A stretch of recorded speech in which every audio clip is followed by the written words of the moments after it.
I am happy to join with you today in what will go down in history as the greatest demonstration for freedom in the history of our nation.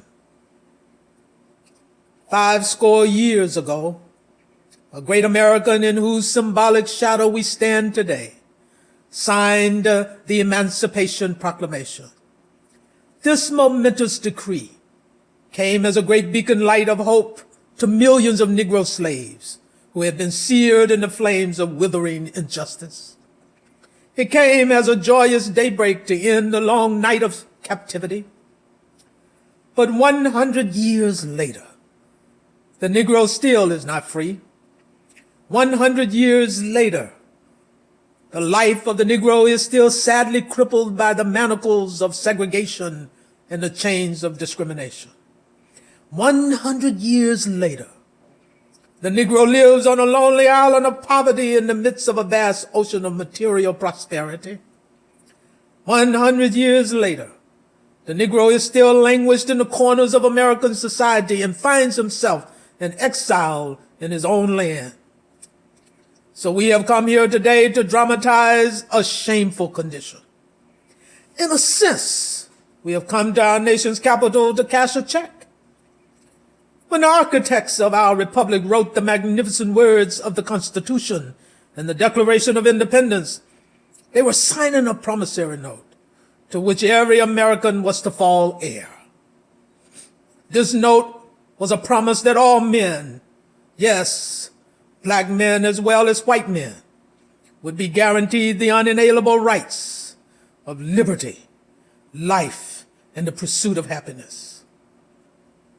It is obvious today that America has defaulted on this promissory note, insofar as her citizens of color are concerned. Instead of honoring this sacred obligation, America has given the Negro people a bad check, a check which has come back marked insufficient funds.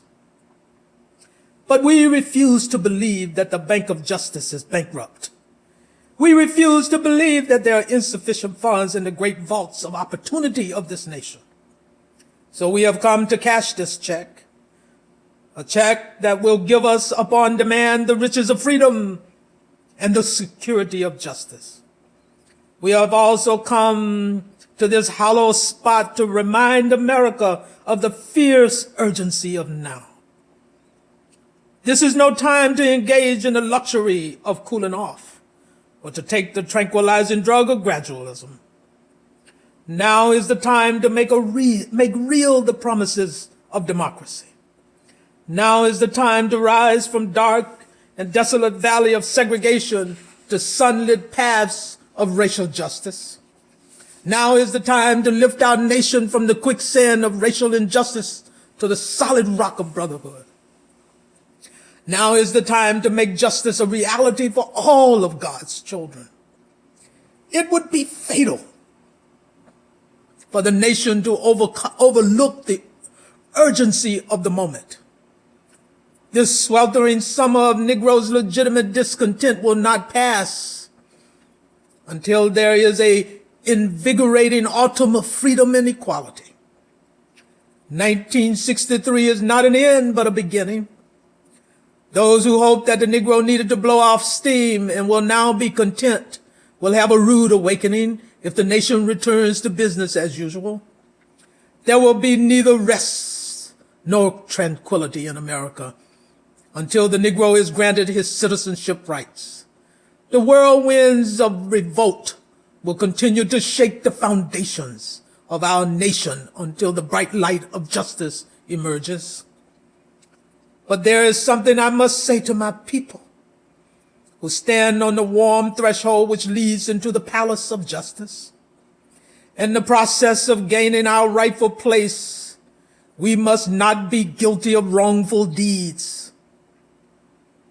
Let us not seek to satisfy our thirst for freedom by drinking from the cup of bitterness and hatred. We must forever conduct our struggle on the high plane of dignity and discipline. We must not allow our creative protests to degenerate into physical violence. Again and again, we must rise to the majestic heights of meeting physical force with soul force. This marvelous new militancy which has engulfed the Negro community must not lead us to distrust all white people. For many of our white brothers, as evidenced by their presence here today, have come to realize that their dignity is tied up with our destiny. And they have come to realize that their freedom is inextricably bound to our freedom. We cannot walk alone. And as we walk, we must make the pledge that we shall march ahead. We cannot turn back. There are those who are asking the devotees of civil rights, when will you be satisfied? We can never be satisfied as long as the Negro is the victim of unspeakable horrors of police brutality. We can never be satisfied as long as our bodies, heavy with fatigue of travel, cannot gain lodging in the motels of the highways and the hotels of the cities. We cannot be satisfied as long as the Negro's basic mobility is from one small ghetto to a larger one. We can never be satisfied as long as our children are stripped of their selfhood and robbed of their dignity by signs stating for whites only. We cannot be satisfied as long as the Negro in Mississippi cannot vote, and a Negro in New York believes he has nothing for which to vote. No, we are not satisfied, and we will not be satisfied until justice rolls down like waters and righteousness like a mighty stream. I am not unmindful that some of you have come here out of great trials and tribulations. Some of you have come fresh from narrow jail cells. Some of you have come from areas where your quest for freedom left you battered by the storms of persecution and staggered by the winds of police brutality.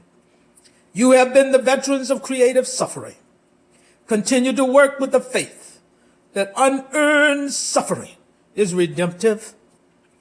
Go back to Mississippi, back to Alabama, go back to South Carolina, go back to Georgia, go back to Louisiana, go back to the slums and ghettos of our northern cities, knowing that somehow this situation can and will be changed.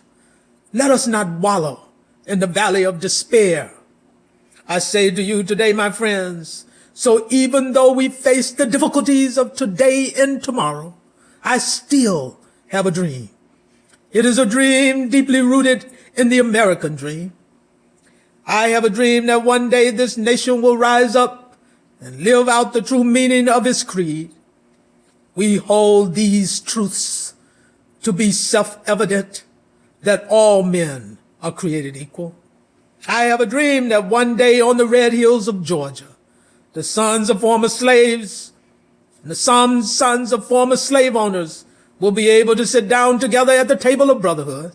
I have a dream that one day even the state of Mississippi, a state sweltering with the heat of injustice, sweltering with the heat of oppression, will be transformed into an oasis of freedom and justice. I have a dream that my 4 little children will one day live in a nation where they will not be judged by the color of their skin, but by the content of their character. I have a dream today. I have a dream that one day down in Alabama, with this vicious racist, with this governor having his lips dripping with the words of interposition and nullification, that one day right down in Alabama, little black boys and black girls will be able to join hands with little white boys and white girls as sisters and brothers. I have a dream today. I have a dream that one day every valley shall be exhausted. Every hill and mountain shall be made low. The rough places will be made plain, and the crooked places will be made straight. And the glory of the Lord shall be revealed, and all the flesh shall see it together. This is our hope. This is the faith that I will go back to the South with. With this faith, we will be able to hew out of the mountain of despair a stone of hope. With this faith, we will be able to transform the jangling discords of our nation into a beautiful symphony of brotherhood. With this faith, we will be able to work together, to pray together, to struggle together, to go to jail together, to stand up for freedom together, knowing that we will be free one day. This will be the day when all of God's children will be able to sing with new meaning. My country, 'tis of thee, sweet land of liberty, of thee I sing. Land where my fathers died, land of the pilgrim's pride. From every mountainside, let freedom ring. And if America is to be a great nation, this must become true. So let freedom ring from the prodigious hilltops of New Hampshire. Let freedom ring from the mighty mountains of New York. Let freedom ring from the heightening Alleghenies of Pennsylvania. Let freedom ring from snow-capped Rockies of Colorado. Let freedom ring from the curvaceous slopes of California. But not only that, let freedom ring from Stone Mountain of Georgia. Let freedom ring from Lookout Mountain of Tennessee. Let freedom ring from every hill and molehill of Mississippi, from every mountainside. Let freedom ring. And when this happens, and when we allow freedom ring, we will let it ring from every village and every hamlet, from every state and every city. We will be able to speed up that day when all of God's children, black men and white men, Jews and Gentiles, Protestants and Catholics, will be able to join hands and sing in the words of the old Negro spiritual. Free at last, free at last. Thank God Almighty, we're free at last.